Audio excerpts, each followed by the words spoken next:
Aloha, ladies and gentlemen. Welcome to my great Bishop G5 Najdorf mini-series. And in this video, we're going to be looking at the main continuation, which involves a fantastic, absolutely astonishing pawn sacrifice with the move G5.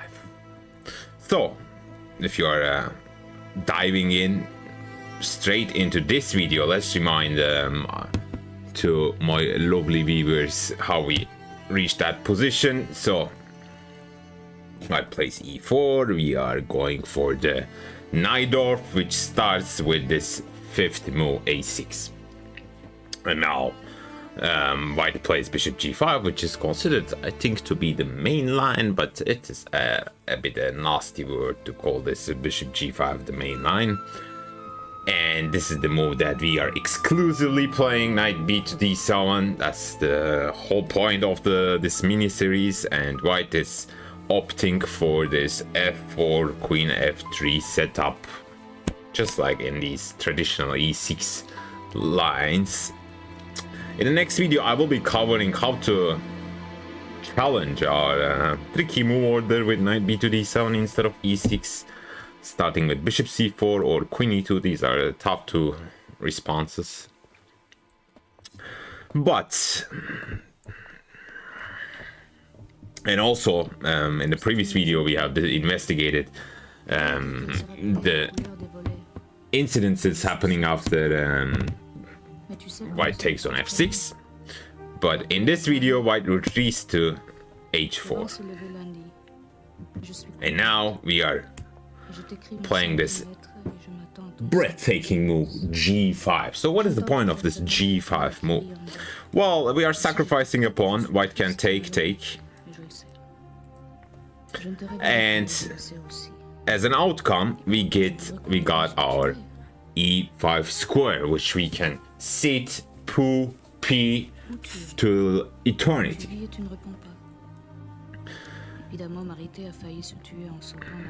I mean, white can retreat, but it is like I don't know what am I doing type of move, and we can simply take and then play something like knight e5, and we are happy to break our pawn structure. That's not a problem. Like after bishop g3, g takes f4. Oh, sorry. I mean, they can retreat here, but there's this downside of we can take and they cannot recapture because we have a e5 Pinowski. I have seen some players even like retreating in this position the bishop to somewhere like g3 f2, which is absolutely doesn't make any sense, and I'm not gonna illustrate those type of moves. So white accepts the pawn sacrifice and takes on g5.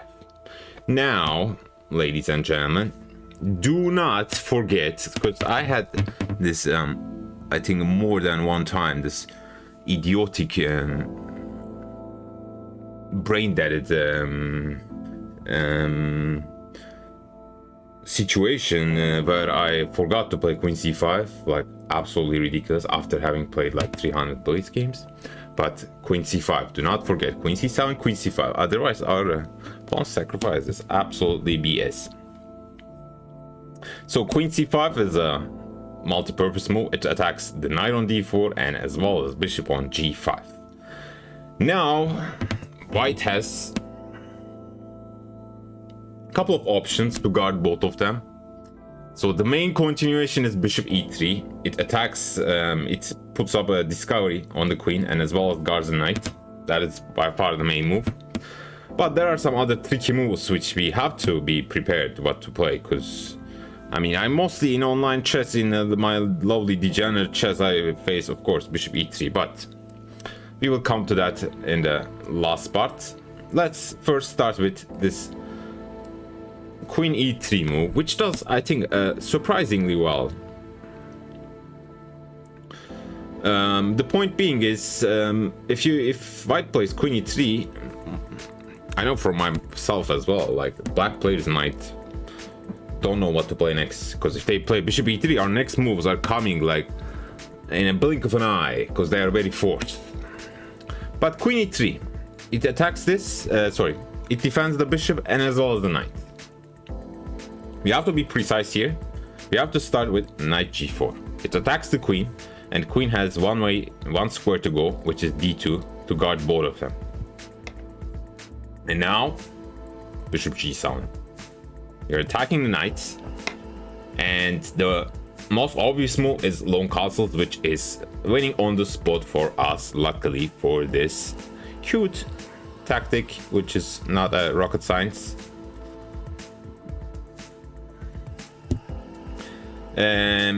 So white has to retreat instead of castling. Knight b3 attacks the queen, but now we can simply chop off that knight and ruin our opponent's pawn structure. Well, white has the bishop pair, but their pawns are really awkward. And well, we can get a game. Now our queen is under attack. We have to retreat. I think you can go queen b6, queen c7, or queen e5. As I said, we can sit and pull and p on the square, but this might lead to some stupidity by white. So I would prefer going back to c7.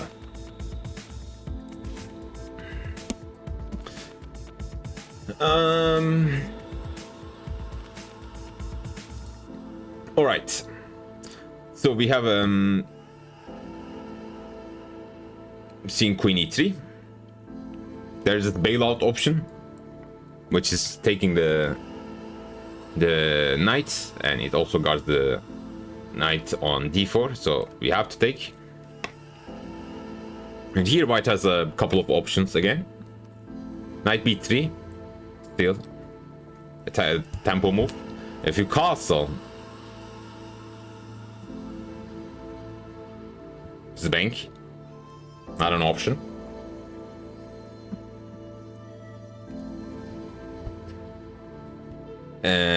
After knight b3, now we can sit on e5 square. There is no bishop which can harass our queen on e5, so e5 square is ours, ladies and gentlemen.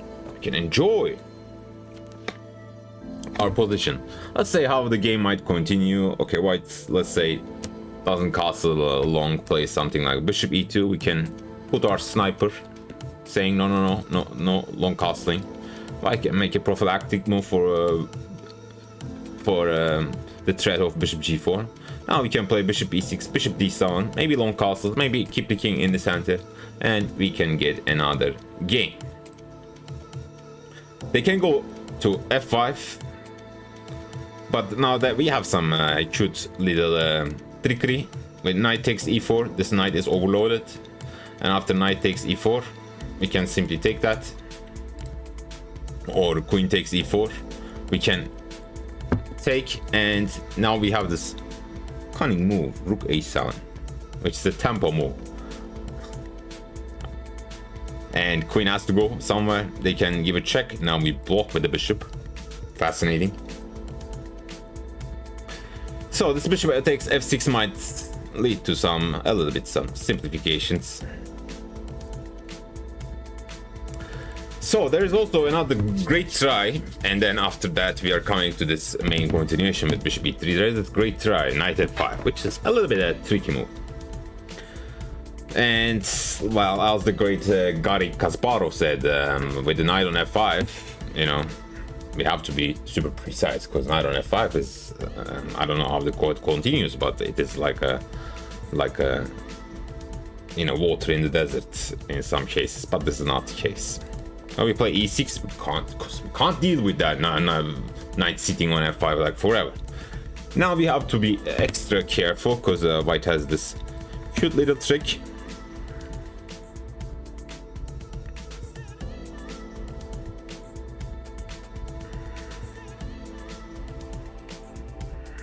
I'm sorry, they don't take the pawn first, because the trick starts with the bishop takes f6, and after we have to take, because our rook is under attack. You know, if we take, white will simply chop off that one, and after we take, check. and our knight is hanging.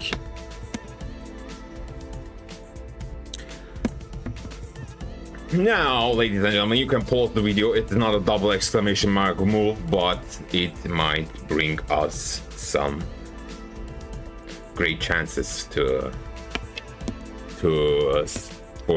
dictating the rest of the game. Now, we don't play bishop e5. Might look obvious to some of you. It defends the rook and attacks the queen as well, but we first include this bishop g3, utilizing this Pinovsky on the h file. White can't take because we will simply take the rook and our rookless attack. Now all of a sudden we win an exchange. So white has to retreat. King e2 looks like a silly square because you know, we have some also extra additional checks which we might consider. King d2, the point of king d2, they want to manually castle with bringing the rook to d1. And now we simply retreat, attack the queen. Queen has to move. Well, you don't want to go somewhere over there. There might be some equays. Queen f3 looks like the only move. And now we simply play bishop d7, keeping it slowly. White brings the rook. They want to tuck the king, and as I said, manually castle. Now we castle as well. King c1, bishop c6.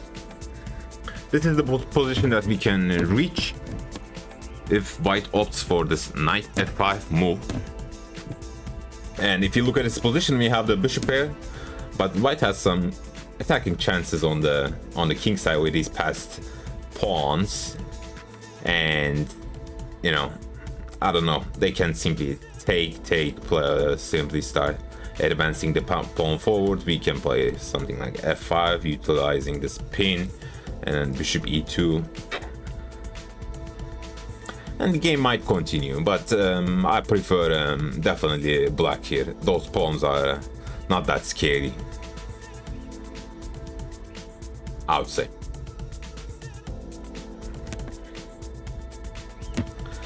All right, so we have discussed after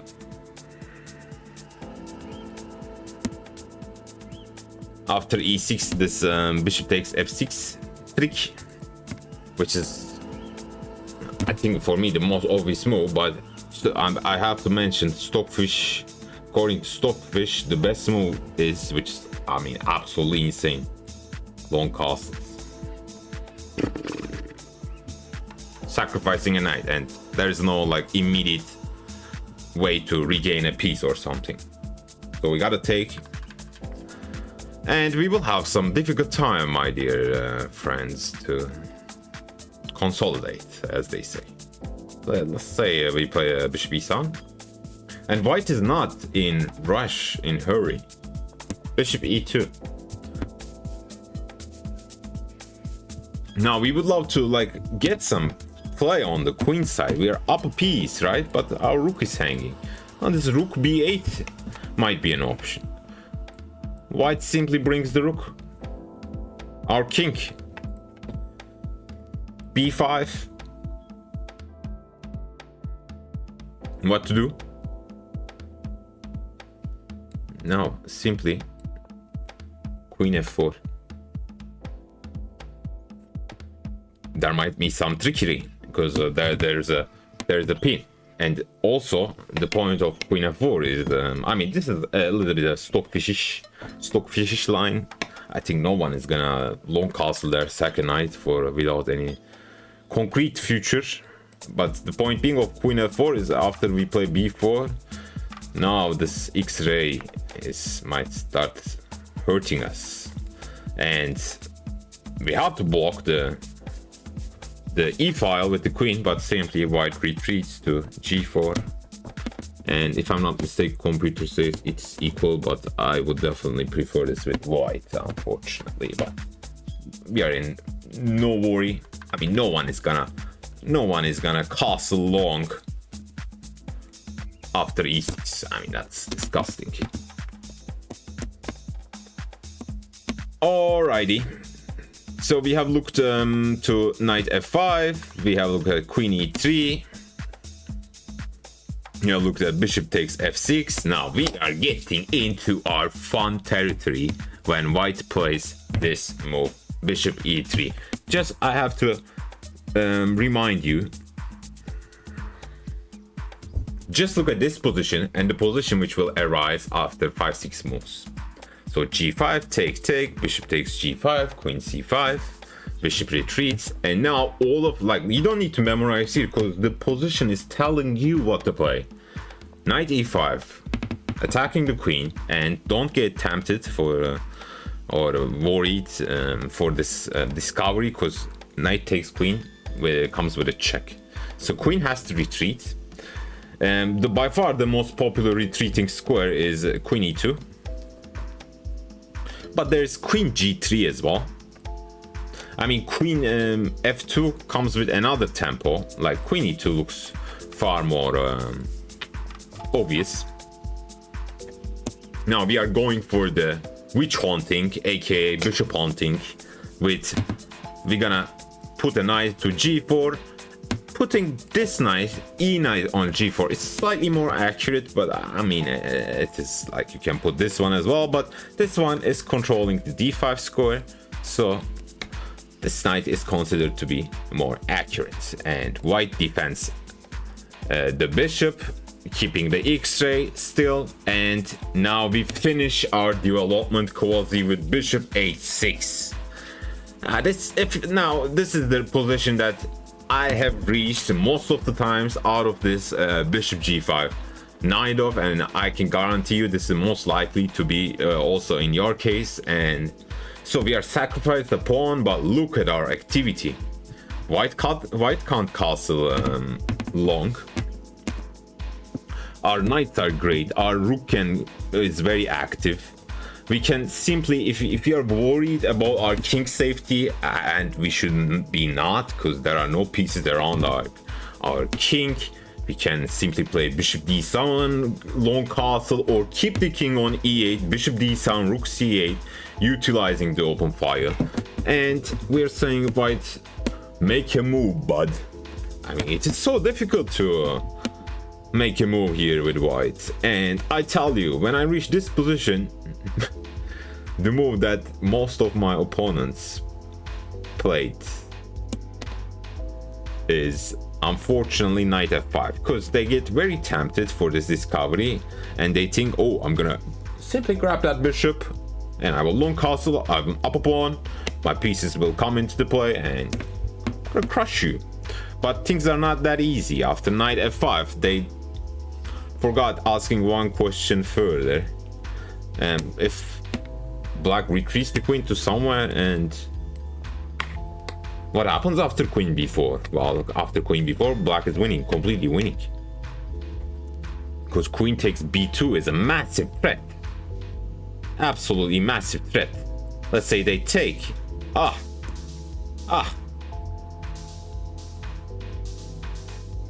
is absolutely disgusting.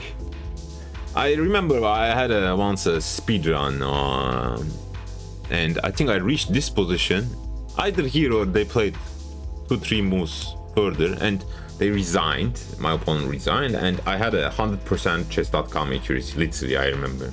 Maybe I can find that game and put it in the description below. This is my first time using that phrase, and thanks for that. So this knight f5 is a big blunder, don't forget, but it is very tempting. It attacks the queen. And like, okay, I can show a little bit further. I don't know, like this comes with a devastating, like that's because the knight is covering this square. This is a deadly check, my dear friends. I mean, it is simply GG, why not? So knight f5, okay, let's say we are playing against a strong opponent. The move that might tempt some of white players is h3, but we have a great response to that, which is bishop f4, once again utilizing this pin, and bishop g3 comes with a devastating effect. I mean, I can't find moves for white, honestly. I mean, it is absolutely beautiful for black. What else?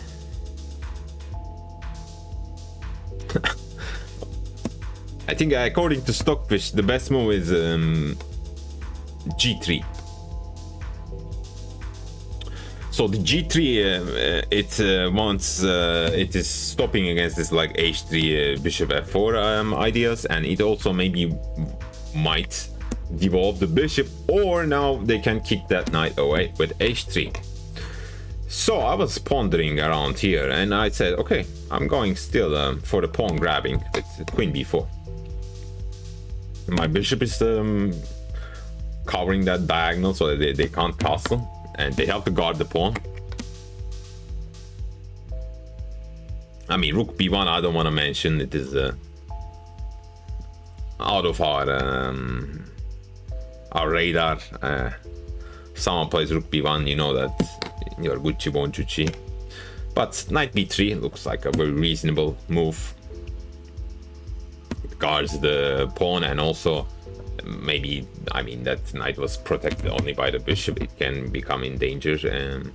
So knight b3 looks like a useful move. Now it is black to move, and well, we can simply complete our development with bishop d7 or bishop e6, and I like this move. Knight e5.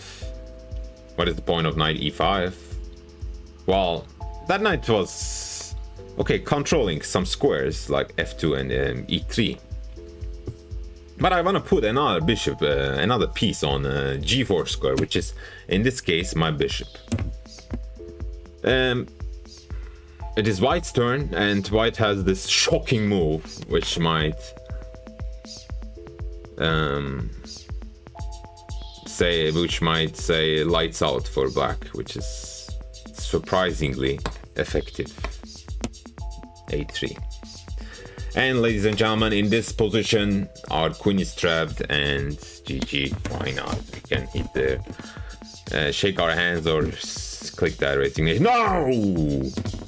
No! We have this absolutely triple exclamation mark move. Queen takes c3. And believe me or not, black is completely is too harsh, but black has a significant advantage after queen takes c3. The point being, of course, you have to take this bishop g4 comes with a devastating effect. And look at these snipers. This bishop on a6, bishop on g4. Now queen has to retreat. I'm gonna point out these snipers once again. So this diagonal is unfortunately banned for the queen. Queen f2 looks reasonable, right? After queen f2, we have this cold-blooded knight to f3. And queen can't go to the light square on d2, and it has to go into some x-ray. And wherever the queen goes, okay, let's first start with king d1. Now we take with a check. And this bishop e2 is also covered. This bishop is covering, so king has to go back, and we give another check. And we can get something really serious. Let's say king goes here, we still give this check. And king is going up, ladies and gentlemen. Now we simply retreat. And I'm gonna make a developing move, right? I'm gonna simply develop this bishop to g2, attack the knight, and GG, why not? Knight e5. King has to come in. This is absolutely beautiful. This is absolutely beautiful. I'm sure that there will be some fourth checkmate.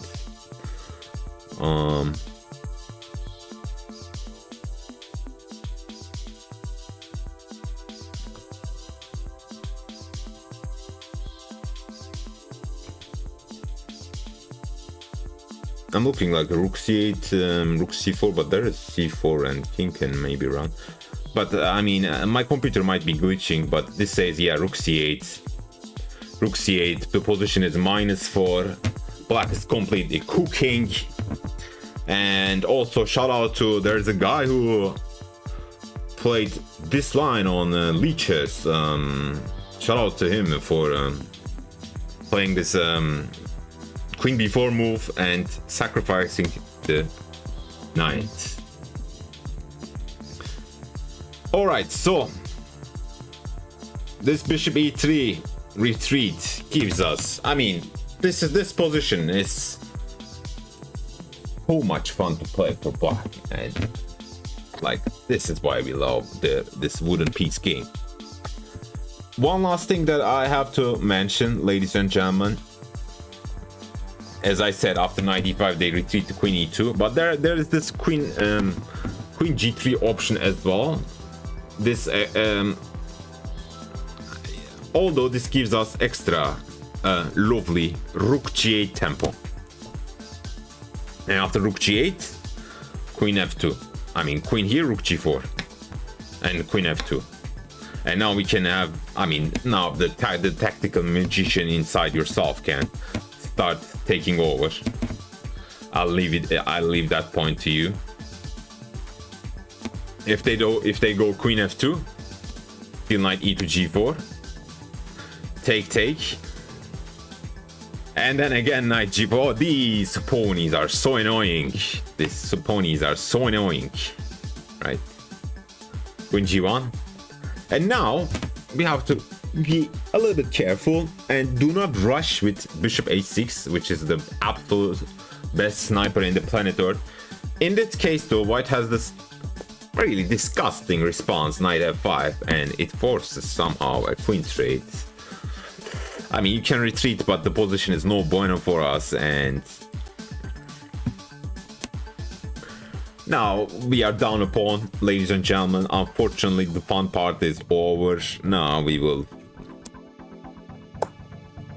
try to finish this game as soon as possible. So, to avoid that, instead of bishop h6, as I said, white has this knight f5. We play this tricky move and letting white to castle long. And after white castles, we strike with this bishop h6. And the point being is, after king moves, we have bishop e3, and we can win a piece, ladies and gentlemen. Even knight b3, we take. GG, why not? All right, I think we have seen the main continuation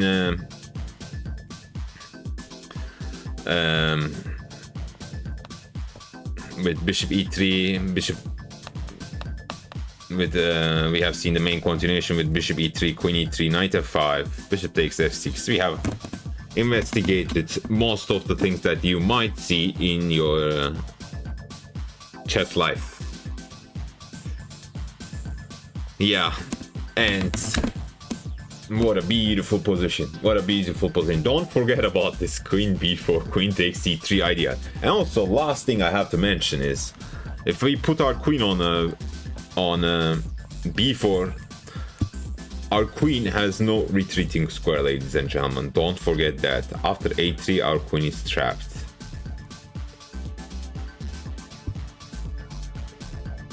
So if you make it like a random move, now we don't have bishop g4, our queen is trapped. One last thing, the point being of this knight e5 move is also to anticipate queen c4 queen trade, which is a valid option for white if they are lacking for some space for their pieces, and knight e5 is such a great multi-purpose move, and as well as we are occupying this beautiful e5 outpost. Alright, thanks for watching, ladies and gentlemen. That was the main continuation of our bishop g5 line. I'll see you guys in the next videos. Don't forget to smash that subscribe button. In the final video, I will be looking at how white actually challenges us for this tricky knight b to d7 move order with bishop c4 or queen e2. Take care.